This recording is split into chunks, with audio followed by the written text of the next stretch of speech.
So this is the new Thrustmaster Yoke and Throttle Quadrant set. Should you buy it or not, you're gonna find out in this video.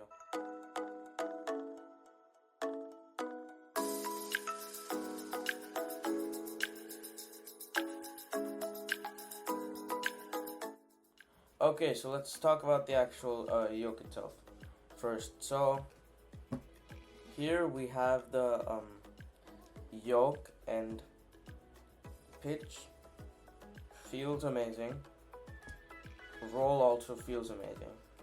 See, you can't really get the full 180 degrees. It cuts you off at like right below that, but this is designed for airliners, so that shouldn't be a big issue. You wouldn't want to be like doing that in an airliner. Want to be like very careful with it. So yeah, this feels really good. And you can add additional springs in here. 1 additional spring, I believe. It comes with 3, but you can add up to 4. I put the additional spring in, and now the pitch feels a lot better. Be careful when you're adding the additional spring though. Use a screwdriver. Don't make the same mistake as I did, using the actual Thrustmaster tool to pull the spring out. But yeah, this feels phenomenal. So let's talk about a little bit of the buttons here. Now, starting off at the back, I'll go ahead and point out these rear buttons here. So we have this button and this button. You can program these to whatever. So like if you're flying on like a VATSIM account or something, your left button could be like a push to talk. Okay, so like this could be a transmit. I don't know what you would use this button for, but you could basically do anything with it. So now let's get to the front part. Okay, so now looking at the actual yoke from the front, you can see there are 3 buttons over here. These are like the Xbox buttons. You could use this for like view, menu, or like whatever you'd use this button for. Screenshot or like in-game capture. So you can do lots of things with these buttons related to like actual Microsoft Flight Simulator menus and stuff, but not with actual flying. I wouldn't recommend it. Then we have a little Joy-Con here, the joystick here. This is automatically programmed to view, so you can use this button for the view and things. This button is an 8-way. This looks like another Joy-Con. It isn't. It's an 8-way hat switch. So has 1 position here, up, and then of course your typical hat switch kind of thing. So you can program this for like viewing as well, like return to center. Down would be like look at the pedestal.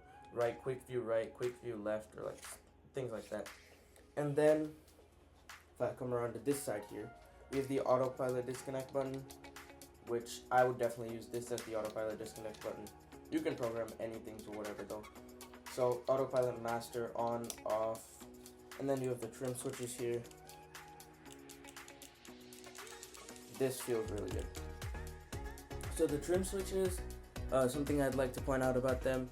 Many like actual airline pilots that I've heard review this yoke were complaining about how like the trim switches don't go far back enough. You can feel it. I thought it was just gonna be like, okay, you give pressure but you can't really feel it. You can definitely feel it, and it does go. So I wouldn't worry too much about that. And then of course we have our other trim controls here, which is like rudder trim or like aileron trim or whatever for this part. And there's an additional button over here.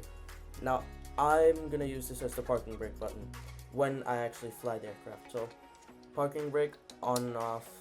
Yeah. Now I'm gonna go ahead and place the camera down for a second. Let's talk about the buttons down here. Now this one is just an Xbox start button. You could probably use it for anything else in the sim that you would need. There's 2 additional axes, so if you don't have the throttle quadrant, you can use this. However, I wouldn't recommend it because this is extremely flimsy. I would just use this as a speed brake because the throttle quadrant only has 3 axes. Speed brake, arm, down, up, whatever, and then whatever you want to use this second axis for. And then we have the gear lever here. Now this is my only gripe about this yoke.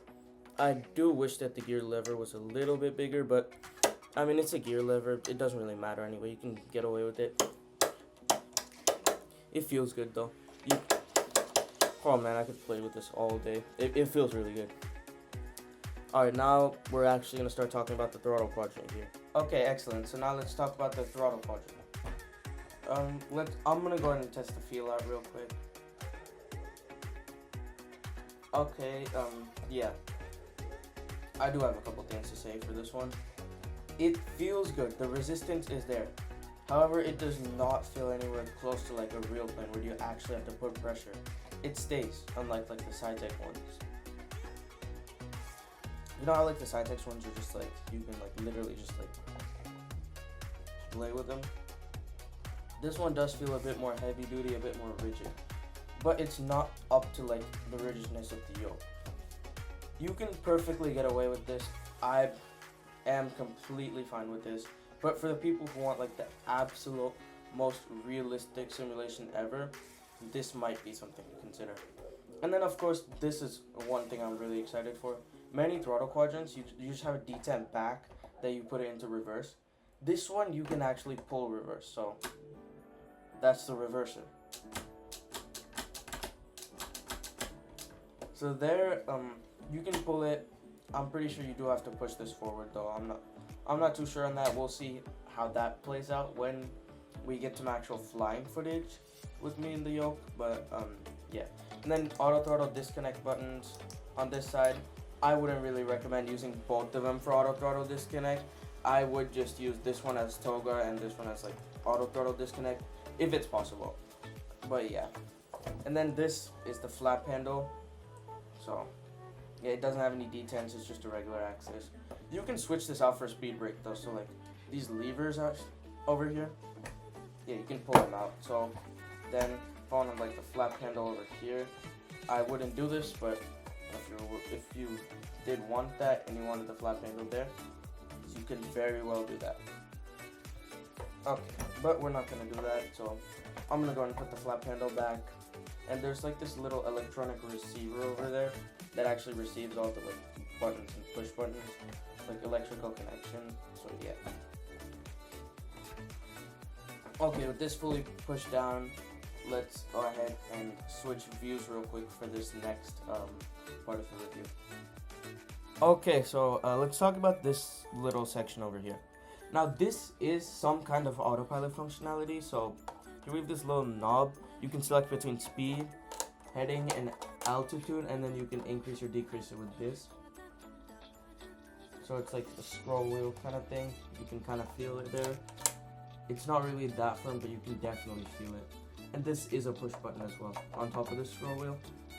You can program this to whatever you want. I'd personally use it for heading select though. So yeah, you can go ahead and push that, program it. And here, these buttons are not default assigned to anything. You can program it to whatever you want. So this could be like your lights, this could be like, I don't know, your battery, this could be like fuel pumps. I don't know why you'd want that, but yeah. This could be like command A, command B, or like VNav or LNav, whatever. You can literally program these to anything that Microsoft Flight Sim will allow you to do. There's a toggle switch over here that allows you to switch between engines 1 and 2 and 3 and 4. Because these, you can buy multiple of these and daisy chain them together, is what I've heard.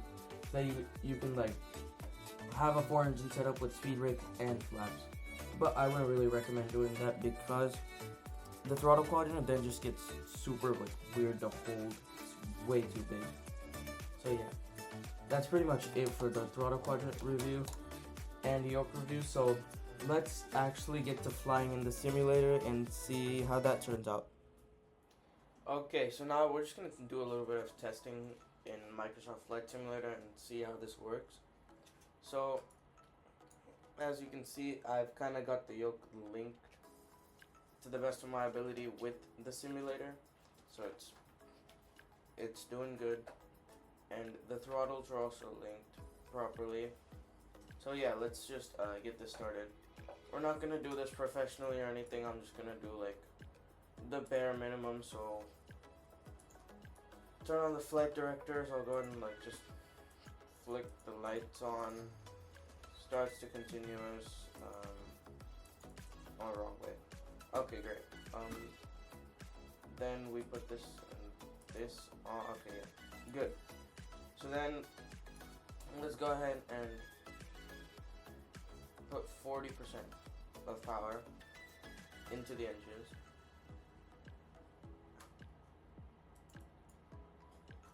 And I'm not going to use the toggle buttons, I'm just going to feel this. Okay. So then, okay, so take off power set, and I'll go ahead and hold the yoke down a little bit for now. 80 knots, release the back pressure. And oh yeah, I don't have rudder pedals, so we can't really keep center line that well.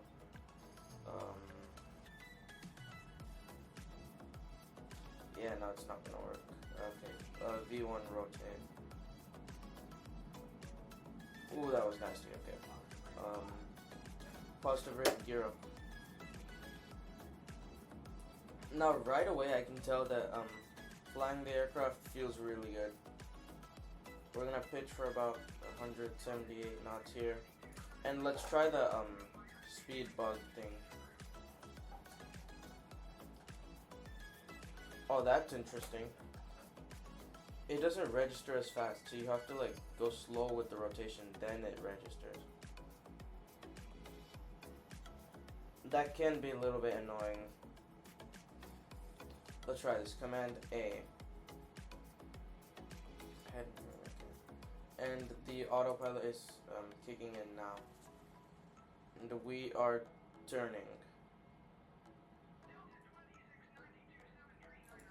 Okay, let's see this flap retraction. So,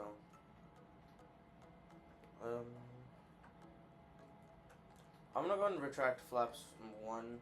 You have to know where like all the positions are and stuff on the throttle quadrant, so it's gonna take some time to get used to that. And flaps up fully. Okay, so now while the aircraft is in autopilot here, let's talk about some stuff that I'm immediately noticing. The throttle quadrant feels great. The flaps also okay, yeah, they'll work. The gear lever felt great, and the yoke also feels great. So I'm just gonna disconnect the autopilot to like sort of fly the aircraft around the area a little bit. Straighten up the view here, and we're gonna pull the power right back. Okay, never mind. I'll leave the auto throttle disconnected. That's gonna make my life like a million times easier.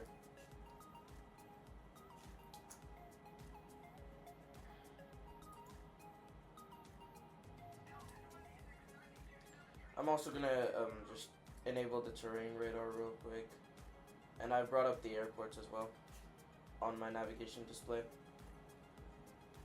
So this feels amazing to fly, and just try not to overspeed it here. I'm gonna turn off level change and heading select so that we don't get any like weird flight director stuff. So yeah, right turn. Let's see what happens when we fully turn it. Oh yeah, that's definitely accurate. And of course the aircraft's gonna scream at us with a bank angle warning. Let's go ahead and try the trim out real quick. I'm gonna trim it back way more than I need to purposefully.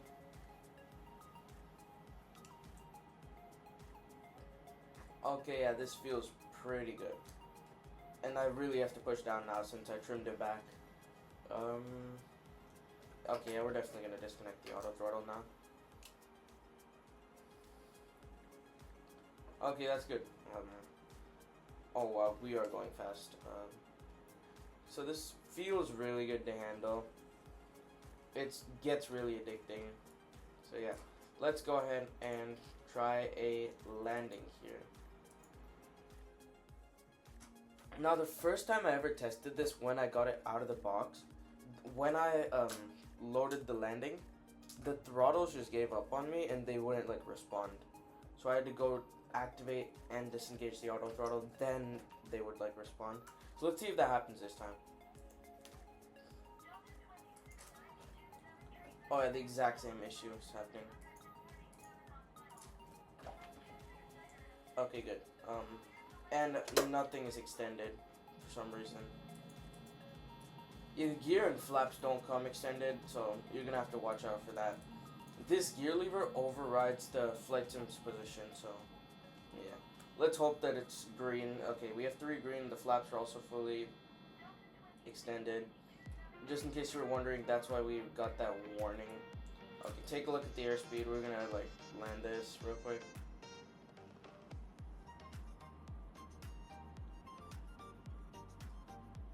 Okay, this is a little bit high, so push down.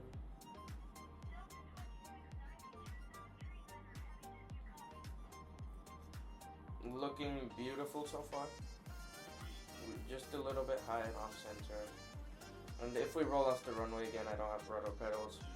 I'm gonna have to figure out something with the back thing, with the back triggers. Ooh yeah.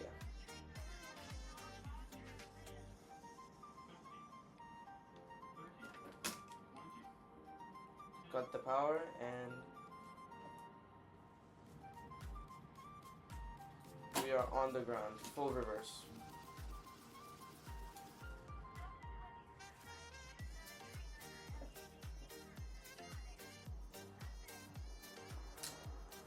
And reverse off, auto brake off, and I'll go ahead and just stop it there and set the parking brake. I'll raise the flaps. And yeah. Okay, everything got reset when I fast forwarded there, but yeah. Okay, so now I'm gonna give you my final thoughts on the yoke. So my final thoughts with this yoke is that it feels great in the air. Feels great. When I was flying the approach path there, it felt really good. I was just like kind of pushing down a little bit because I saw it go a little bit high. So yeah, overall this yoke, I would definitely recommend buying the yoke. The yoke feels amazing. It feels like you're flying a heavy jet rather than any general aviation. Because the yoke actually tilts back at you, that's probably one of the best feelings that you can get with this yoke. And of course you have your camera controls, quick views and stuff, extra axes, gear levers, the buttons. There are more than enough buttons here. Okay, so yeah, the throttle quadrant as well feels pretty good, and we get, okay, I can confirm that the throttle quadrants give you accurate like callouts, takeoff config, everything. So yeah, the throttle quadrant feels good. The flaps, you just gotta get used to the positioning. Once you get used to the positioning, it's good from there. My only negative about the throttle quadrant is this like the selection scroll wheel. It just moves very slowly. I have to keep turning it, and I wish that moved and like registered a little bit faster. Other than that, everything went well with this. I'm happy with my purchase, and yeah, that's pretty much it for me today. Thank you guys for watching, and yeah, see you in the next one.